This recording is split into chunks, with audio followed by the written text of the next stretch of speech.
I originally got the PewDiePie keyboard. Comes in this neat kit. It's hard plastic and everything. And then made a new one. And I got that, obviously. So I'm going to go through opening them up, talking about them.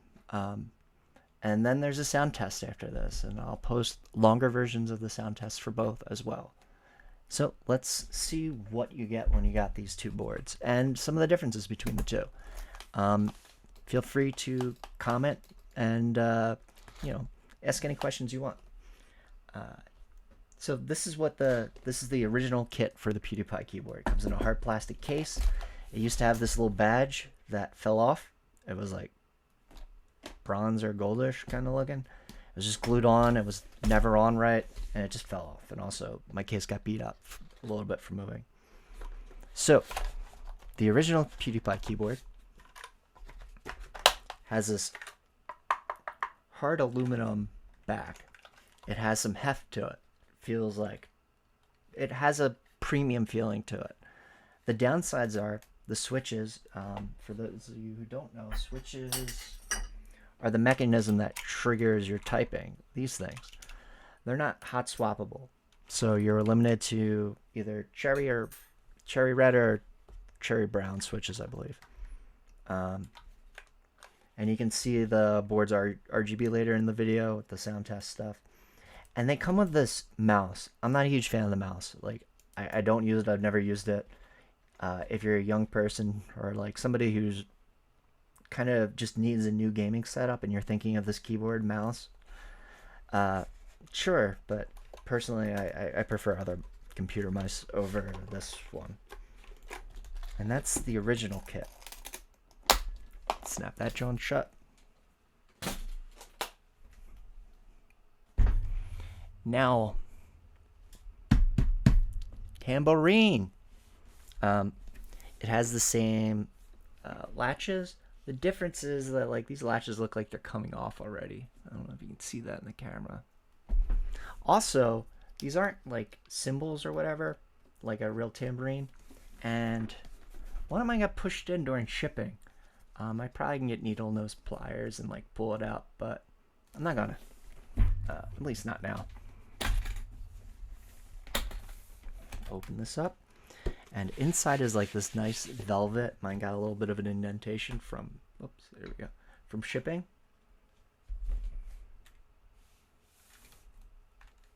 I'll turn it around like this so you can see it. Again, same mouse. I think it's exact same mouse. Not a huge fan of it. It has polling rates built onto it. I didn't notice that before. That's kind of neat. But the keyboard itself, it had a sleeve over it. Same with the other one, but I took that off. The main difference, well, there's two main differences between this board and the other one. The aluminum case is gone now, replaced with a polycarbonate, I believe. And it has this like wavy PewDiePie design that runs throughout all of these things. Has a really nice like sticker. It's a nice sticker. The other big thing is the RGBs, so you could see them around the case outside, but also that this board is now hot swappable, so you can use your own switches. It comes with some additional stuff as well. This has like the USB wire and a switch puller and a keycap remover, so you could take off the keycap and then you could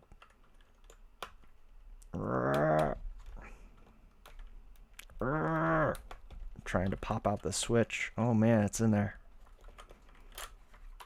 Oof. Imagine if I break this. That'd be kind of silly and stupid. There we go. So you could use your own switches. It's 5-pin compatible. What that means is, where's the camera? There we go. So you see there's 2 pins here. There's just like these legs. Other switches will have additional legs up top there, and they match the holes there.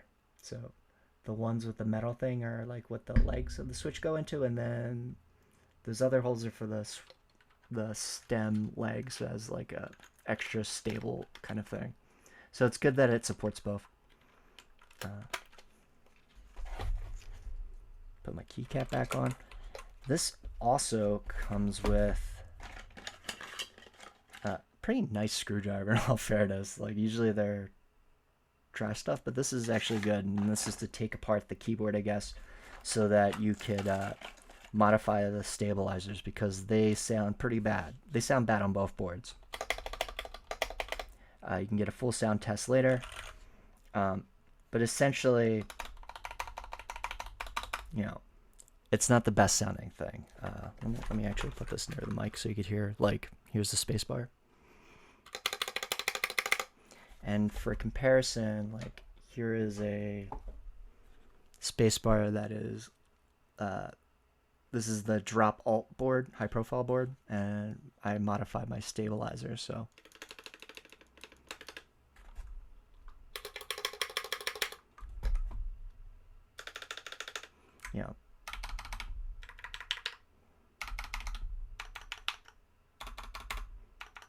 You know, huge difference, and you can hear that in the sound test at the end of the video.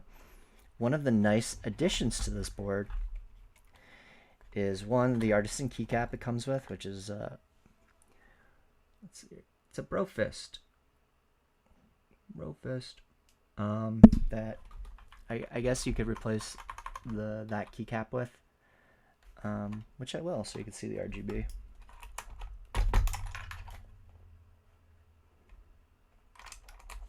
And another nice thing this board comes with is this wrist rest. It's not super high quality. It's like kind of a cheap plastic on the bottom, a grippy rubber on the top, but it has a pattern that matches the case as well. Move this over. So what's nice about the wrist rest is it has magnets, so it snaps into place. My only complaint is that the sides of the wrist rest go down a little bit. Like if you're pushing really high up on it, it goes down. But generally where your wrists or hands would rest on this feels pretty good. But if you have very small hands, they might be further up. Yeah. So I'm going to plug this in so you can see the RGB. I'll turn off my overhead light. Yeah, it's pretty nice. The Brofist lights up. I have an additional, I went out and got my own Samurai keycap as well to replace the space bar. This went on sale, so I bought it with the kit, the new kit. And that's pretty much it. If you're wondering, is this worth the value as a keyboard enthusiast? No, not really. But if you're a fan of PewDiePie and you need a gaming keyboard, this isn't too bad. Some things to note is people get confused about how you can use a keyboard without F keys or arrow keys, and it's pretty simple with the FN key here. Pressing it essentially uses other layers. So if I'm holding FN plus 1, that's F1, 2, 3, 4, 5, all the way to 12. Also, arrow keys on this board work a little differently than normal. So you hold FN and then you hold W for 2 seconds. And then these keys become arrow keys instead. And you do the same thing again to switch it back to WASD. That's some of the quirks about the board. Definitely, if you do get it, you got to take it apart and mod these stabilizers. Because especially the spacebar, it doesn't sound too good. But the typing experience isn't too bad. I do prefer the older Cherry Red switches versus these. I think these are Gateron Red, which feel-wise you can't really tell the difference, but they have a different sound to them. And the only other thing I can note is that this board actually sounds a lot louder than the original aluminum board. But it shows off the RGBs, which I'm not a huge fan of. I don't think it's some of the better RGB I've seen on keyboards. You can customize it. Like there's a bunch of presets. Here's what the back of the board looks like. When you compare it to like a higher end board, like here's drops, alt high profile, like You see very bright, colorful outer glow, and then behind the keycaps you have underglow. And I feel like the Ghost boards really lack that really nice RGB. That being said, it's a really solid functional keyboard. If you get it on sale, it's not the worst buy in the world. You can definitely get better mechanical keyboards for cheaper with better stabilizers, but you're getting it because you're a PewDiePie fan probably, and for that it's pretty good. Anyway, let me know any questions or comments below. Just leave them in the comment. You know how YouTube works.